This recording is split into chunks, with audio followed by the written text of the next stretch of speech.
Hello guys! Welcome to 5th Generation na Bishop and welcome to another unboxing and testing. Shoutout po natin Sir Richard. Okay, so unboxing and testing lang tayo ng SA10 Dual Ammo Airgun Pistol, serial number 22440. Bali, ang bala nito ay Bolitas 4.5 at caliber 177 lead pellets. Okay, so dual po siya. Pwedeng tingga, pwede ring bulitas. Tapos yung kanyang hangin ay CO2 12G disposable, good for 60 shots. May nabibili pong ganito, kahit sa online meron yan, itong cartridge na to. Pero pagka bibili kayo ng bala sa gun store lang, no, wag sa online kasi iba diameter size. Okay, so ulitin ko po, ito yung model niya, SA10 by Crossman Umarex. Original design to ng Umarex. Yan, wala siyang ginayahan, original design. Ito yung kanyang magazine, rotary mag. Yan, so take note, ito kulay itim para sa bulitas. Itong tatlo na to ay para sa tingga lead pellets. Okay, so load tayo ng, pag maglo-load kayo ng bulitas pala, kahit di nyo natanggalin to, direkta na load yan.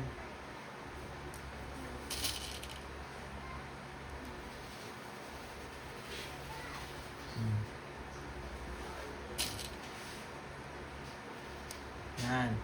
Tapos pag maglo-load kayo ng pellets, tatanggalin mo siya yung rotary, no? Pag naubos to, ililipat mo lang siya. So, ito yung pellets. Ito yung lead 177 pointed ang gamit natin.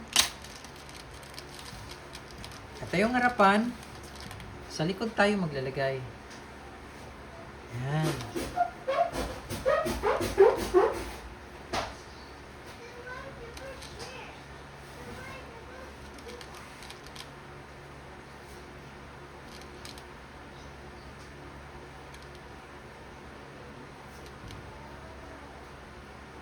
Yan. Tapos, nalagyan natin siya dito. Okay? So, ganun lang. Okay? Tapos, yung CO2 niya, dito yung lalagay. Okay?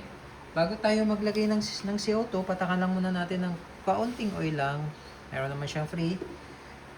Then, ito, pipitin lang natin para magkasya yung CO2 para pumasok. Yan. Ikot lang natin to. Kailangan medyo mabilis lang ikot, ha?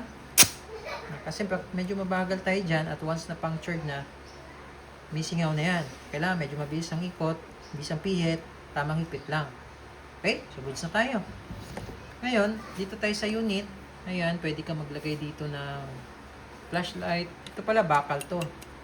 Ito, polymer, yung grip niya. Ito, bakal yung slide niya. Ayan. Yung barrel niya, naka-fix yan. Yan. Pansin nyo, hindi siya gumagalaw. Tapos, nandito yung kanyang safety. Forward, naka-safe, backward. Yan yung fire. Yan. Pag forward mo siya, ito safe niya. Ito. Safe yan. Pag backward, yan yung fire. Okay, so ganun lang. Ano ang function niya, tapos extended yung kanyang barrel. Oh. Threaded yan. Extended yan. Oh.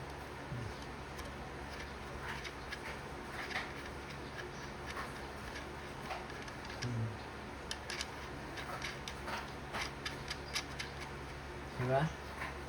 Stig. Okay? So, testing. Yan. Ito pag nilalagay mo pala yung magazine, pag ganyan. Huwag pag ganyan, tatayo kasi pwede malaglag. Ganyan. Pero pag nakasalpak na yan, kahit nakaganyan ka, hindi na yan lalaglag. Yan o. SA10, dual siya. Ulitin ko po, no? Dual. Ibig sabihin, pwede mo siyang balahan ng bulitas. Pwede mo rin siyang balahan ng lead pellets caliber 177. This is pointed. Pwede kang magbala ng round pellets. Yung flathead, pwede. Yan, basta 177. Kailangan imported lang yung gamitin mo. Okay? Testing. Okay, Umarex SA10. Ganda to pang ano, pang daga-daga. Pairing. Oh, lakas oh.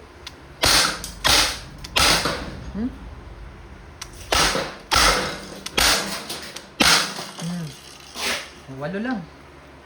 Ayan, 8 lang. So ngayon, ililipat mo lang yung ano, yung rotary, no? Alisin mo lang muna to. Tapos lilipat mo lang to dito. Lagay mo lang siya dyan, yung walang laman. Okay, tapos salpak mo ulit. Yun, then you're ready to fire.